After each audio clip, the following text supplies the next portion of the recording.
పరిస్థితి ఆయన ఒక్కటే ఆయన చెప్పేది, మనం ఇచ్చిన మాట నిలబెట్టుకోవాలన్న పట్టుదల, జేబులు ఖాళీ ఉన్న గుండెల ధైర్యంతో పనిచేయాలన్న ఆలోచనతో ముఖ్యమంత్రి గారు ముందుకు పోతుండు. దాన్ని మనం సరే కొంతమందికి రాలేదు, వాస్తవంగా రాలేదు, ఆయన కమిట్మెంట్ ఫుల్ఫిల్ చేస్తామని కూడా చెప్తున్నాం కదా. పెండింగ్ ఉన్న పనులన్నీ కంప్లీట్ చేయాలన్న ఆలోచనతో ముందుకు పోతున్నాము. ఇలా రాష్ట్రంలో ఏ కార్యక్రమాన్ని తీసినా దాన్ని దుమ్మెత్తిపోసే ప్రయత్నం చేస్తుర్రు. జపాన్ వాళ్ళు వస్తే జపాన్ వాళ్ళ మీద ఏదో మాట్లాడతారు, మిస్ వరల్డ్ కాంపిటీషన్స్ అయితే మిస్ వరల్డ్ కాంపిటీషన్స్ గురించి ఏదో మాట్లాడతారు, భారత్ సమిట్ పెడితే భారత్ సమిట్ మీద ఏదో మాట్లాడతారు. తెలంగాణ రాష్ట్రము ఇప్పుడు మీరు వదిలిపెట్టిపోయిన తెలంగాణ రాష్ట్రము ఈ 5 ఏళ్ళు మీరు లేనప్పుడు ఈ రాష్ట్రం మీరు వదిలిపోయినట్టుగానే ఉండాలి, దీంట్లో ఒక్క పని కూడా జరగొద్దు. మళ్ళీ తెలంగాణ ప్రజలు మా కోటేసినందుకు వాళ్ళే బాధపడాలి, వాళ్ళే అనుభవించాలి అన్న ఒక దరిద్రపు ఆలోచన ఉంటుందే. ఇదే తెలంగాణ ప్రజలు నిన్ను నమ్మి 10 ఏళ్ళు అధికారం ఇస్తే వాళ్ళు బాగుండొద్దు, వాళ్ళు దరిద్రమైన పరిస్థితుల్లో ఉండాలని కోరుకుంటాడు ఎవడన్న నాయకుడు ఉంటాడా? అధికారం ఉంటుంది, పోతుంది. నీకు అధికారం పోయినాక నువ్వు ప్రజల్ని కూడా నువ్వు సుఖంగా ఉండొద్దు అని కోరుకోవడం ఏందా? నాకు అర్థం కావట్లేదు. నీకు కాంగ్రెస్ పార్టీ మీద కోపం ఉండొచ్చు, రేవంత్ రెడ్డి మీద కోపం ఉండదు. రేవంత్ రెడ్డి ఏది చేసినా ప్రజలకు మంచి జరుగుతుంటే అట్టెట్టయితే అట్లా జరిగితే వీళ్ళైతే ప్రజలు బాధపడాలి. ఆయన కేసీఆర్ వచ్చి ఏం చెప్తాడు? చూసిర్రా అలా ఓటేసినందుకు అనుభవిస్తుర్రు అంటాడు. అనుభవించేది ఏందే? నీ పాలన నచ్చకనే మాకు ఓటేసిర్రు. సంవత్సరంన్నర కాకముందే నీ 10 ఏళ్ల పాలనతో కంపేర్ చేయడం ఏంది? నువ్వు మిగులు రాష్ట్రానికి ముఖ్యమంత్రివి అయినావు కేసీఆర్ గారు.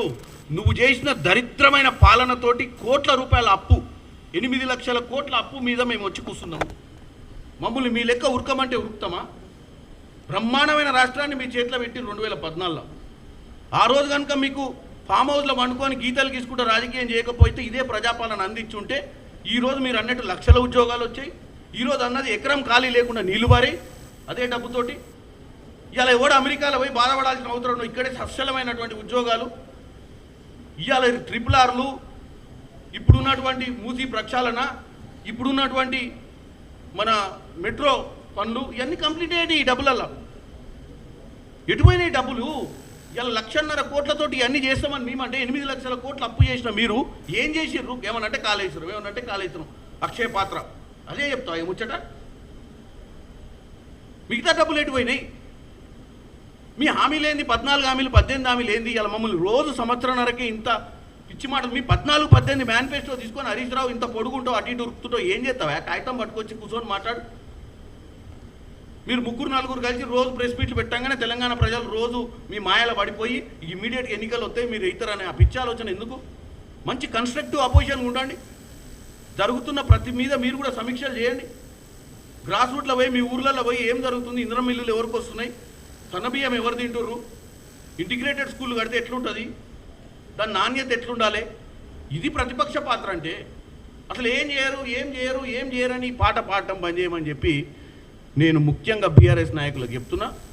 బీఆర్ఎస్ నాయకులతో పాటు ఈటల రాజేందర్ గారికి కూడా నీకు పదవి రాకపోతే మా మీద ఆవేశపడి మా నాయకులు తిట్టొద్దని కోరుకుంటున్నాను.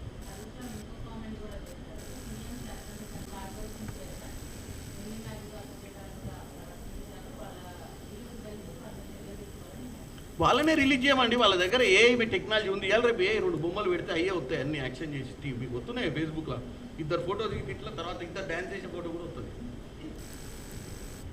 ఏఐ పెట్టి వాళ్ళని చేయమండి. ఇంత దూరం వచ్చారు కదా అంటే అక్కడ ఏం జరిగిందో వాళ్ళే డిసైడ్ చేసి, అక్కడ ఏం జరిగిందో వాళ్ళే ఒక కథ స్క్రీన్ ప్లే డైరెక్షన్ చేసి, గతంలో వీళ్ళు ఈ పని చేసిరు కాబట్టి అయ్యా పులి వస్తుంది అని కొడుకు వచ్చి అయ్యకి చెప్తాడు. ఉట్టిగానే అయ్యను బప్పుని చేయడానికి. అసలు పులి వచ్చిన రోజు అయ్య రాడు. వీళ్ళు చేసింది ఏంటంటే గతంలో కూడా ప్రతిసారి ప్రభుత్వాన్ని నిందలు వేయడానికి ఇట్లాంటి ఆరోపణలు తీసుకొస్తారు. అసలు ఆమె అమెరికా ఆమె లండన్కి వెళ్ళిపోయేటప్పుడు వాపసు మా అమ్మకో వాళ్ళ అమ్మమ్మకో బాగాలేదని చెప్పి వెళ్ళిపోయింది అనేది ఇక్కడ వాళ్ళు ఓపెన్గా మీకు స్టేట్మెంట్ ఇచ్చింది. ఆమె అక్కడ పోయి ఒక సన్ న్యూస్ పేపర్కి ఇంటర్వ్యూ ఇచ్చింది.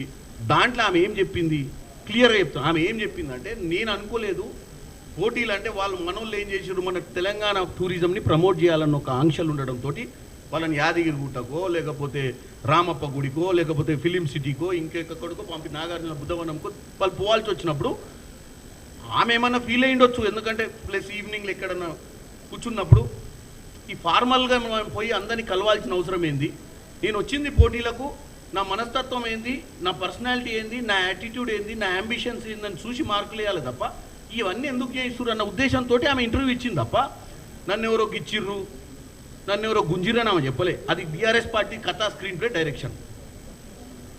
దీంట్లో నెంబర్ 1 కదా ఇప్పటిదాకా మీకు తెలుసు కదా. ఏం జరగకుండా జరిగినట్టు చేసి 4 రోజులు సోషల్ మీడియాలో తోయంగానే దానికి వీళ్ళకు స్క్రైబులు సబ్స్క్రైబులు ఉన్నాయి యూట్యూబ్లలో. అవి పెట్టి ఏది పడతారు దోస్తారు. దోషణంకి ఏంటంటే చదివినోడు ఏం చేస్తాడు, పోయింద్ర అన్నాక 2 రోజుల తర్వాత దాని గురించి ఇంకొక స్టేట్మెంట్ ఇస్తారు. వీడియో ఫుటేజ్ ఉంటే అధికారులు డెఫినెట్గా ఫస్ట్ ఆమె చెప్పేది, నన్ను 2 ఇబ్బంది పెట్టిరని స్టేట్మెంట్ ఇచ్చేది లండన్లో. ఇచ్చిందా? మీరు ఆ స్టేట్మెంట్ మీరు మళ్ళీ ఆమె అన్నది ఏంటంటే, ఫస్ట్ ఆమె ఇక్కడైతే అలా ఇంట్లో ఆరోగ్యం బాగాలేదని వెళ్ళిపోయింది. అక్కడ పోయిన తర్వాత ఏ సందర్భంలోనో ఆమెకు నచ్చిందో ఇక్కడ ఈ ప్రొసీజర్ ఆఫ్ పోటీలు పెట్టేటువంటి ప్రొసీజర్లా ఆమె గతంలో ఎప్పుడు కూడా కంటెస్ట్ చేసి ఉండదు. ఎందుకంటే ఇది ఒకసారి కంటెస్ట్ చేస్తారు. ఆమె గతంలో కంటెస్ట్ చేసి ఉండదు. ఆమెకు తెలియకుండా ఇక్కడికి వచ్చి ప్రొసీజర్స్ ఆమె నచ్చకపోవచ్చు, ఆమె సూట్ కాలేదేమో ప్రొసీజర్స్లో ఆమె వెళ్ళిపోయింది. నేను ఇప్పుడు ఏమంటా అంటే నాకు డౌటు, ఈ నల్లధనం అన్ని దేశాలలో వీళ్ళకు ఆల్రెడీ స్టాక్స్ ఆడ ఉన్నాయి కాబట్టి ఆమెను కూడా వీళ్ళు ఏమైనా మేనేజ్ చేసి తెలంగాణను రోడ్డు మీదకి లాగాలి, తెలంగాణను ఇబ్బంది పెట్టాలని వీళ్ళకి లోపల ఆమె వెళ్ళిపోతుంది, లండన్ వెళ్ళిపోయింది, కొద్దిగా ఆమె నారాజు ఉందని ఏమన్నా ఇన్ఫర్మేషన్ లోపల ఉన్న కూడా ఇచ్చుంటే వీళ్ళని పంపించి ఆమెకి ఏదైనా డబ్బులు గిబ్బులు మాట్లాడి ఆమెతో స్టేట్మెంట్ ఇప్పించుండొచ్చు. నాకు డౌట్ ఇది. ఎందుకంటే మంచి చేయడానికే చాలా కష్టపడాలి. మంచి చేయడానికి 100 రోజులు పనిచేయాలి మనం ఆ ప్రోగ్రామ్ చేయాలంటే. చెడు చేయడానికి ఏముంది? నోరు 4 రూపాయలు ఎవరితోటన్నా ప్రెస్ మీట్ పెట్టించుడే కదా చెడు చేయాలంటే. వాస్తవాలు పక్కన పెట్టండి. ఇవాళ నేను మీరు చెప్పిన వాళ్ళు ఎవరో 2 పేర్లు చెప్పి వాళ్ళు ఏదో అసభ్యకరంగా వివరించారు అనేది మాత్రం ముమ్మాటిగా ఇది ఒక 2ని టార్గెట్ చేయడం, ఆ 2 కూడా ముఖ్యమంత్రికి సన్నిహితులు అని చెప్పి ముఖ్యమంత్రిని టార్గెట్ చేయడం ఇండైరెక్ట్గా. దీంట్లో మీకు కుట్ర కనిపిస్తలేదా? ఆమె చెప్పిందా? చెప్పలే. ఆమె ఇండివిజువల్గా ఎవరిని చెప్పలే. ఆమె ఏమనే టోటల్ ప్రొసీజర్లా ఆమె ఏమని చెప్పిందా?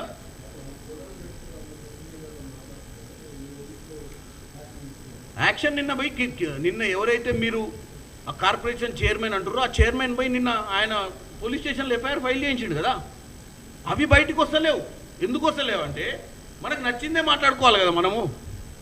ఇప్పుడు వాళ్ళు డెంట్ వేసిర్రు, మేము దానికి కౌంటర్గా ఆల్రెడీ మా వాళ్ళు పోయి పెట్టిర్రు. జయేష్ రంజన్ గారిని పోయి అడిగితే జయేష్ రంజన్ గారు ఏదో ప్రాపర్గా సానుకూలంగా స్పందించలేదు, జయేష్ రంజన్ గారు రెస్పెక్ట్ ఇవ్వలేదని చెప్పి ఎవరు అంటారు మాట్లాడే విధంలో.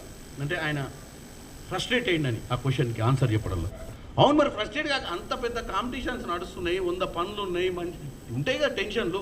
ఈ టైంలో పోయి సార్ ఎవరో గిచ్చిర్రంట, ఎవరో గుంజిర్రంట అంటే ఏం చెప్తాడు సమాధానం? వీళ్ళే ఫుటేజ్ ఉందని మళ్ళీ వీళ్ళే ఫుటేజ్ చూపిస్తే బాగుంటుంది. ఫుటేజ్ ఏనంగా వస్తుంది. నేను అందుకే అంటున్నాను, మీకు ఆల్రెడీ ఫుటేజ్లు తయారు చేసే వ్యవస్థ కూడా ఉంది కాబట్టి మరి అది కూడా చేసేది మీ ఆనందం తీరుతుంది అంటున్నాను. తెలంగాణ ప్రజల్ని తప్పుతో పట్టియడమే ఒక కార్యక్రమంగా నెలకు కొన్ని కోట్ల రూపాయలు ఖర్చు పెట్టి ఈరోజు సోషల్ మీడియా నడిపిస్తున్నటువంటి బీఆర్ఎస్ పార్టీకి ఒకే ఒక అజెండా. పొద్దున్న లేస్తే కాంగ్రెస్ పార్టీ నాయకులను రేవంత్ రెడ్డి గారి సర్కార్లో ఉన్నటువంటి మంత్రులను ఎట్లా ఇబ్బంది పెట్టాలి, ఎట్లా తప్పుడు సంకేతాలు సోషల్ మీడియాలో పంపించాలన్న ఆలోచన తప్ప ఇంకొకటి లేదని తెలంగాణ ప్రజలు ఈరోజు ఆవిర్భావ దినం అంటే